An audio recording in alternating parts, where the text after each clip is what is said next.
Good morning, everybody. I'm hoping you're going to have a good week this week. Monday is here again.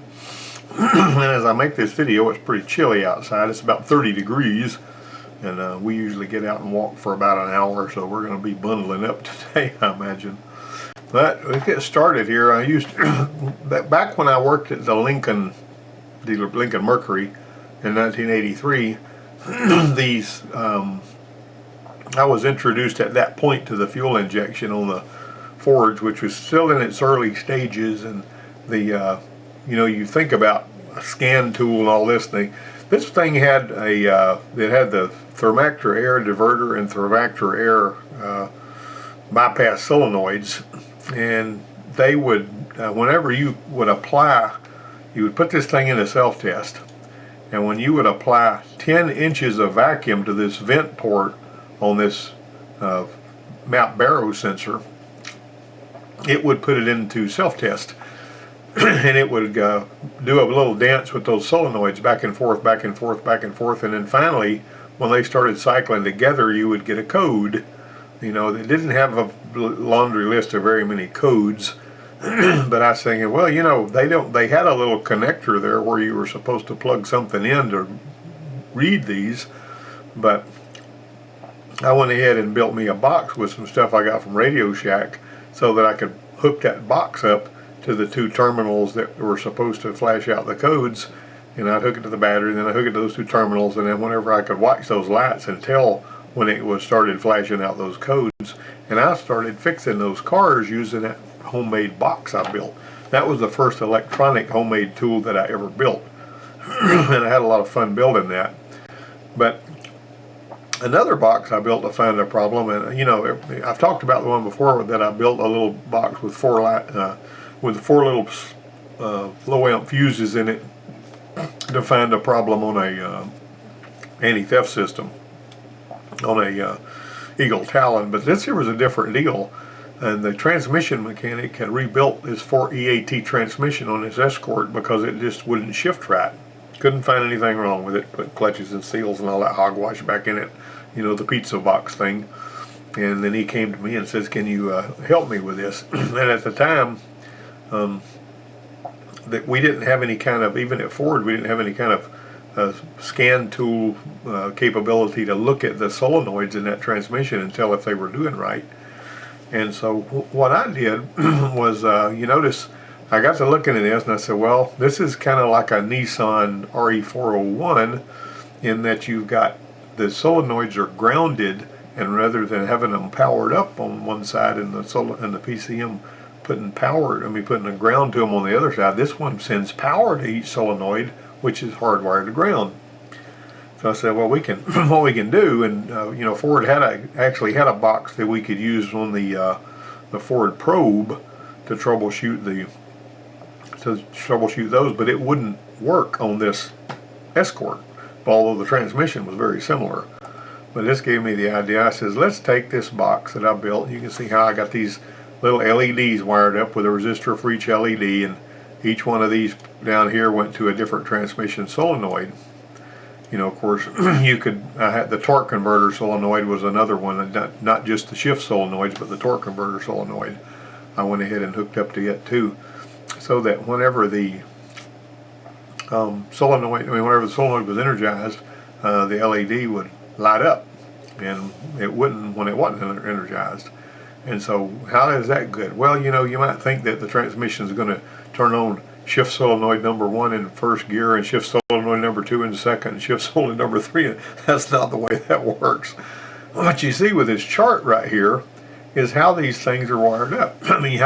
What's on in the park, you got the 3-4 solenoids on. It stays on all the way through until you put it on drive. All the solenoids are off in drive. You notice that?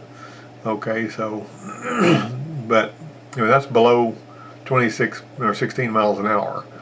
And then when you go above that, one of them comes on, and then it stays on. Anyway, you see all these, and I got these lights in these little box here. So we were looking at this chart and looking at these lights. We could tell what was going on, and what we found out was the engine controller was not even controlling these solenoids the way it was supposed to. It was all gerrymandered up. So he got another engine controller, popped it in there, and the transmission started working perfectly. But we had to use this box and look at the lights on the box. See, that was faster than anything else we could do to determine if we had the right pattern going on with those shift solenoids.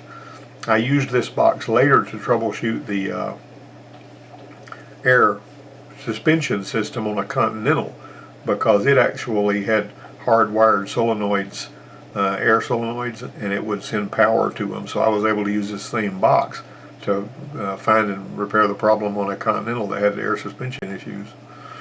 Well, every good mechanic likes to bend wrenches. If you got a situation where no wrench you have is going to fit right, and you don't want to, go buy a bunch of crow feet or something like that, you can basically bend a wrench and make it work.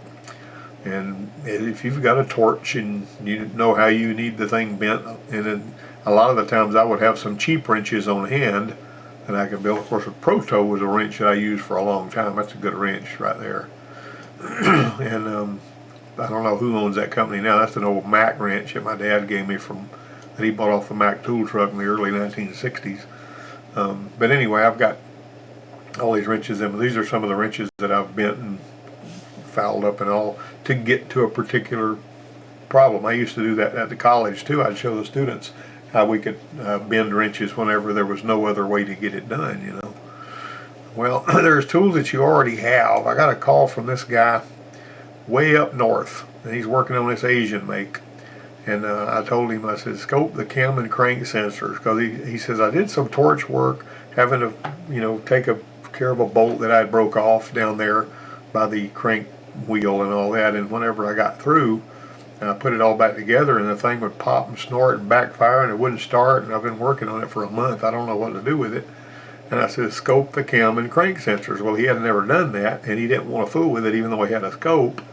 And so some more time went by, and finally he contacted me, and he says, well, I went ahead and scoped the cam and crank sensors and found out that when I was doing my torch work, I had broke one of the teeth off the crank sensor wheel.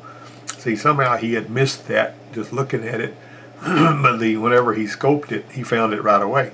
If he had scoped it when I first told him to, he would have found it a lot sooner, because getting that scope pattern is going to give you information you can't get anywhere else. A scan tool won't show you this typically. Now, I will tell you that interesting thing I found out about these Fords that have the pin 21 and 22 going to the crank sensor. I could go to the engine controller, and I could swap those two wires around at the engine controller, hook those wires up backwards, and the scan tool would start out reading RPM, then it would drop to 0 and the vehicle wouldn't start, because that that crank sensor pattern was inverted, and the computer would refuse to read it that way. And so imagine how hard that would be to find if some yo-yo came and swapped those wires around and threw a bug at you. I used to do that to my students sometimes. I'd wire up blower motor fans backwards so that they'd make noise but wouldn't blow. They'd have to try to figure that out.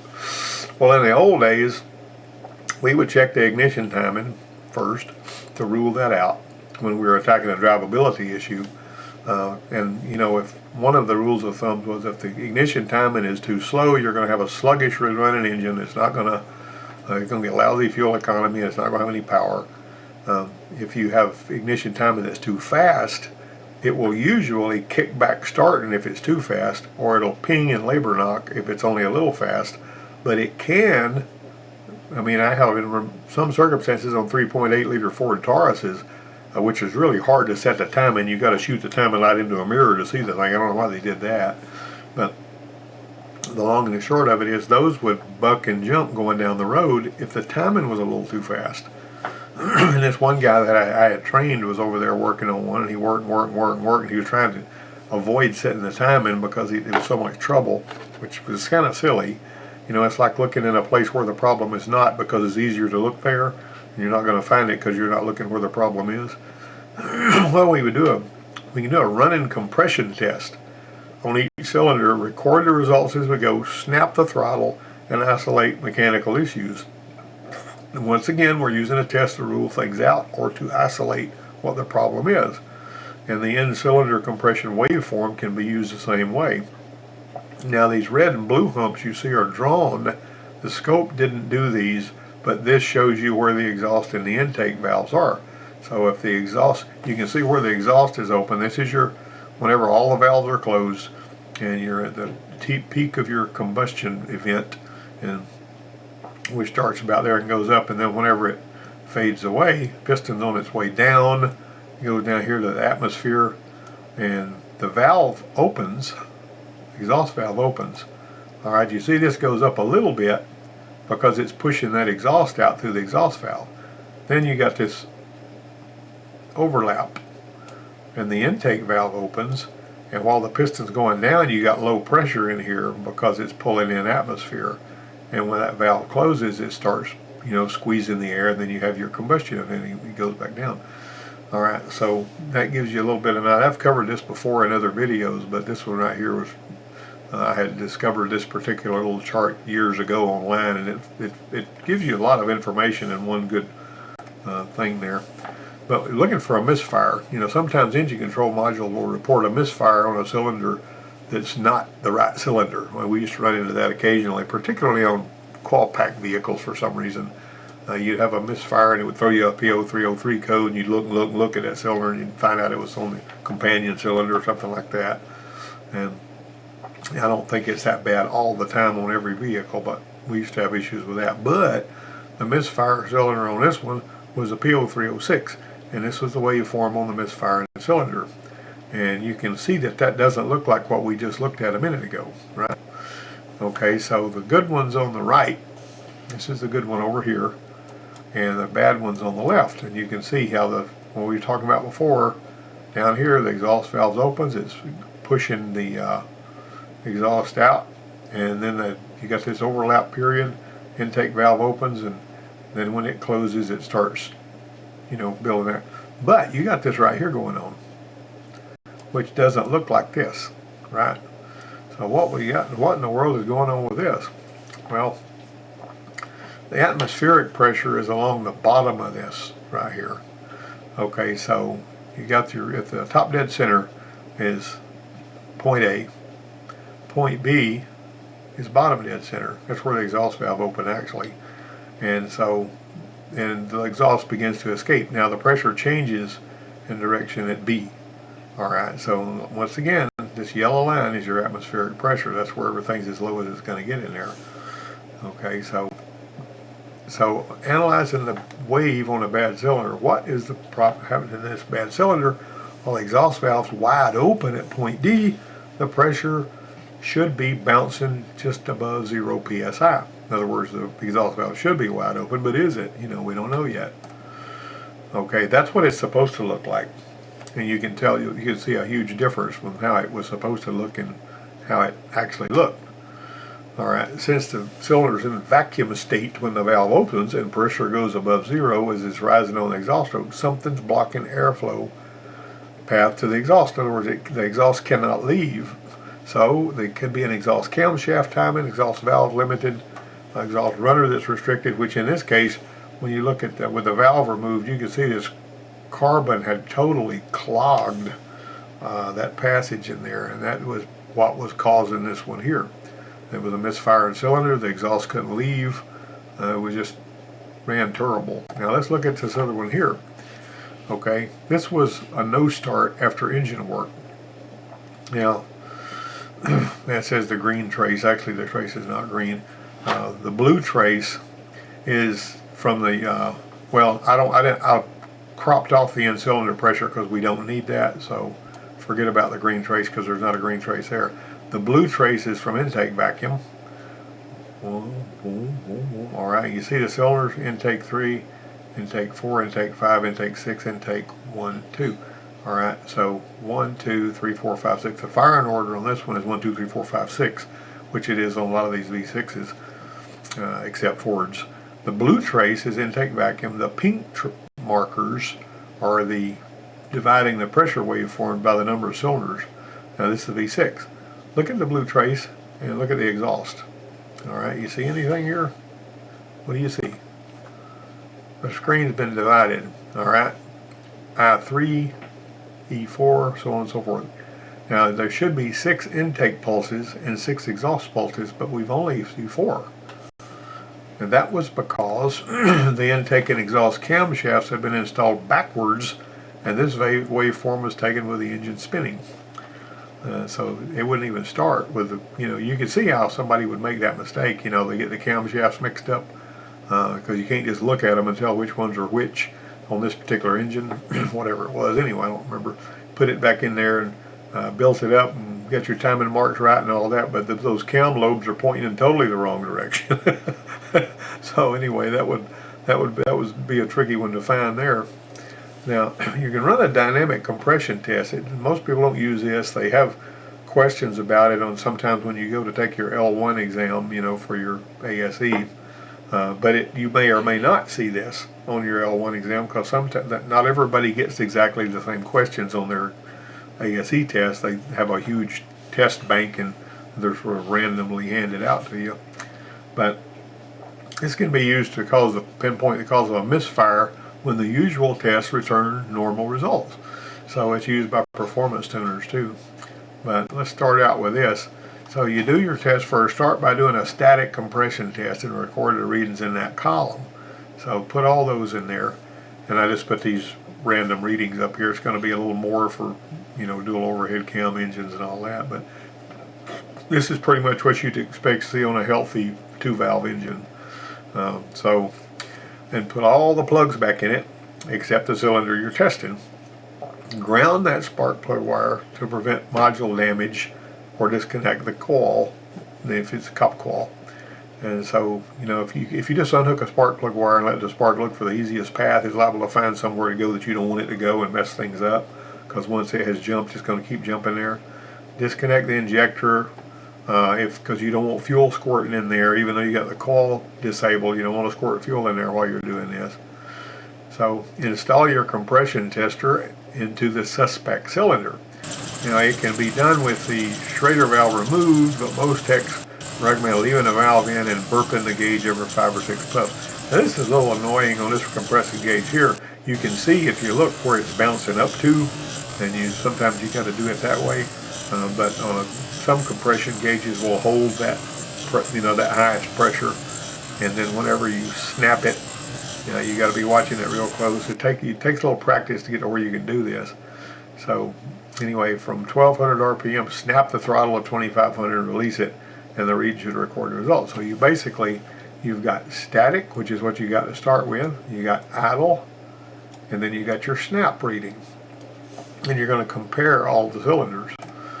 All right, in this one here, cylinder 1 has a snap test reading that's lower than the other cylinders. See that? This is a significant difference. That tells you right there there's a problem with that cylinder. Carbon deposits on intake valves, worn cam lobe, see if it's got low compression, you got intake problems. It can't get enough air. When it's got to flow in there really fast, it's got to do with volumetric efficiency. Worn cam lobe, worn valve guides or springs, rocker or push rod problem, shutter valve mispositions in the intake runners, your variable intake runners. And this one here, cylinder 4's got a higher than normal snap test reading. And if the snap measurement is higher, over 80% of cranking compression, that means the air is not leaving the cylinder. That's not rocket science. You look for problems like cam lobe, exhaust. See, this would be like the one we just looked at on the scope earlier, bent push rod, collapse lifter. If the snap readings are, all high, look for exhaust restrictions like a clogged catalytic converter or something like that. Now in this one here, cylinder number 2 has low idle and snap test. Now these numbers indicate it's not holding compression.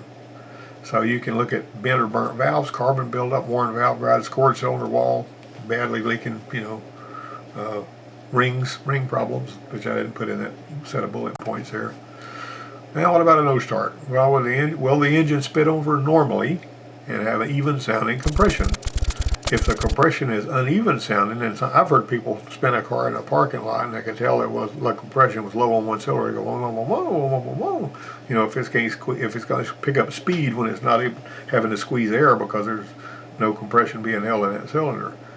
If the compression's uneven, you may have timing belt or chain issues, but first you need to check the compression to see what you got, Unless it's easy to get to the timing belt, and if you can get to the timing belt and you can line up the camshaft marks and then look at the crankshaft mark, then you'll know something right away, and I used to do that a lot.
good it is yet.